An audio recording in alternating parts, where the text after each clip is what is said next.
ma construction, je vais vous construire, j'aime bien cette construction, une parabole par foyer et directrice. Vous allez me dire, c'est plus dans les programmes, donc maintenant on est d'accord, mais on peut adapter ça au classe de quatrième, par un point équidistant d'un point et d'une droite, ça marche aussi en fait.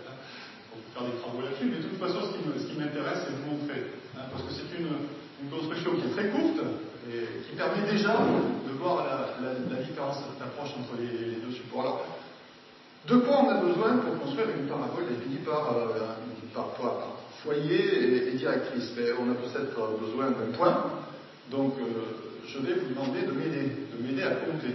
Parce que ce que je vais faire, c'est compter les clics et les manipulations. Et comme j'ai beaucoup de choses à vous expliquer entre chacun des clics, je risque de rapidement ne pas savoir où j'en suis. Donc vous allez essayer de retenir avec moi le numéro du clic que je fais. Là, par exemple, j'ai besoin d'un clic. Bien.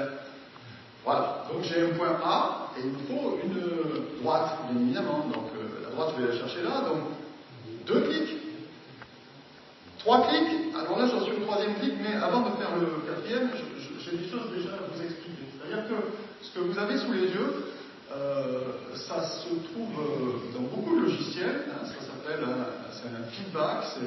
Moi, j'ai appelé ça le fantôme, le fil à la patte aussi.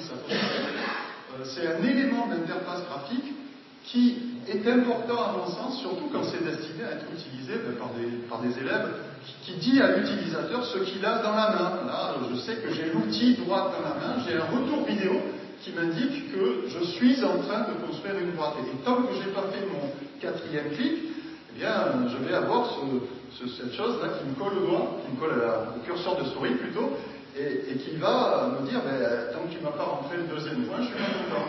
Effectivement, si je clique là maintenant, 4e clic, donc j'ai ma droite. Bien. Alors j'ai besoin maintenant d'une médiatrice.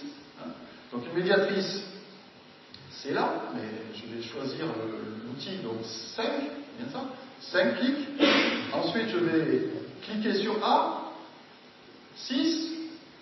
Ensuite je vais me déplacer. Alors vous voyez le fil à la patte. Alors je disais tout à l'heure que beaucoup de logiciels ont ça, mais dans Carmetal, il est systématique, c'est-à-dire que vous avez un fil à la patte, quel que soit l'outil que vous utilisez, et y compris les macro-constructions, pour ceux qui connaissent, vous avez tout le temps un fil à la patte. J'ai tenu à ce que ce retour vidéo apparaisse partout. Donc j'en suis à, ça y est, je m'en rappelle plus.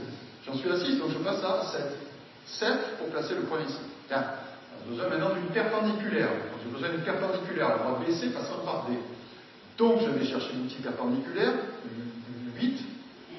Ensuite, 9, et fil à la patte, vous voyez, 9, 10. Bien sûr, ce point, c'est celui qui m'intéresse, c'est celui qui va nous donner la parabole par lieu.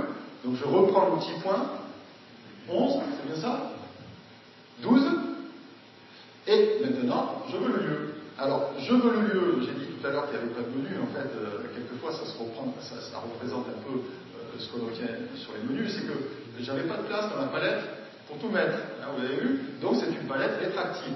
Mais c'est quand même pas tout à fait un menu, parce que une fois que je l'ai déroulé, il reste. Voilà, donc une fois que je l'ai sous la main, et il reste prêt à venir pour une autre utilisation. Donc je clique sur lieu. Donc, voilà, je ne me rappelle plus le numéro là, vous l'avez, c'est 11. Ah oui, ça fait un clic. Donc 12, je pense. 12, alors je montre, et c'est le cas dans tous les logiciels en fait, le point dont on veut le lieu. 13, je montre le point mobile qui définit le lieu, c'est-à-dire D. Et j'obtiens la parabole en 14 clics. Vous confirmez? Parce que c'est ce que j'avais retenu comme chiffre, bien évidemment, je l'ai fait quelques fois. Et j'obtiens donc ma parabole en 14 clics. Alors bien sûr, oui, c'est un logiciel de géométrie dynamique, donc ma parabole elle est dynamique comme n'importe quelle partie de la figure. Oui? Comment? Tu veux que je fasse un petit coup de monkey? Dans ce cas-là, mais c'est vrai que oui, c'est pour tester ce qu'on appelle la rigidité de la construction, c'est-à-dire est-ce que en déformant le plus possible tous les objets, en déplaçant tous les objets qui peuvent être déplacés, est-ce qu'on garde la cible de notre construction, c'est-à-dire est-ce qu'on a dans ce cas-là la parabole? Oui, on a effectivement toujours la parabole. C'est pratique, alors oui, puisque tu en parles, je vais en parler, je l'avais pas prévu, mais c'est très bien.